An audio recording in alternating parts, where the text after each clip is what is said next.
The statements we're about to show you are from the Holy Qur'an, and is said to be the official, unchanged, pure word of God, revealed over 1400 years ago. Claiming to be the word of God is a heavy statement, and without proof, or if a single contradiction is found within the book, the apparent word of God will be proven false. So without further ado, let's put the book to the test. In the 23rd chapter, titled The Believers, from the 12th to the 14th verses, God is said to give a detailed description of how the human being is formed. It begins by saying, "We then placed him as a sperm drop in a place of settlement, firmly fixed. Then we made the drop into a alaqa." We will translate this word very soon. "And then we changed the alaqa into a lump. Then we made out of that lump into bones. And then we clothed the bones with flesh. Then we caused him to grow and come into being and attain the definitive human form." In the 21st century, we can now safely say that this verse is clearly describing the process of human development in correct chronological order.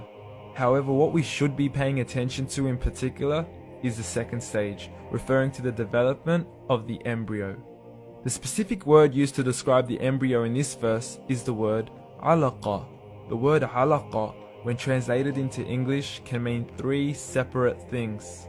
Firstly, a blood clot, or to be suspended, that is to be hanging or clinging to something, or thirdly and finally, a leech. Now, all three definitions don't come anywhere near what we perceive to be the human embryo. So, why are these words used, and what significance do they share with the human embryo? Can the embryo be described as a blood clot? Well, what do you think? In the 3rd week of embryonic development, a tubular heart joins with the blood vessels to form a primordial cardiovascular system, and by the end of the 3rd week, the blood is circulating and the heart begins to beat on day 21. The first thing that comes to mind in regards to being suspended or hanging is the umbilical cord. But we can't use that example because we are simply referring to step 2, before the baby has even formed. But we now know today that the umbilical cord is formed from the connecting stalk. And the connecting stalk is formed as soon as the embryo is formed.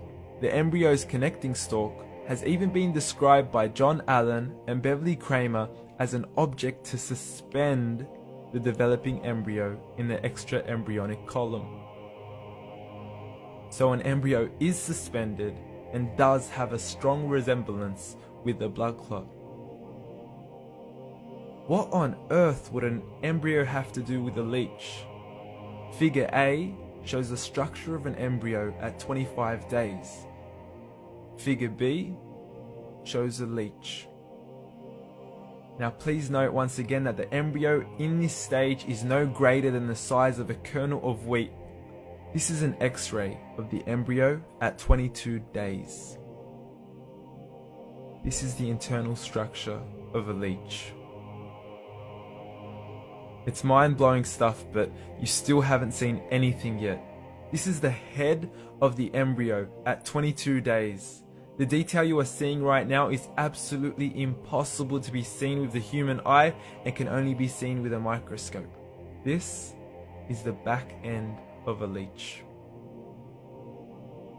There's no other words used to describe this other than mind-blowing.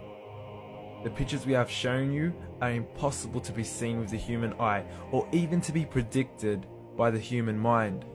Once again, the verses we have shown you were revealed over 1400 years ago to a man who couldn't read nor write. Are these the words of God?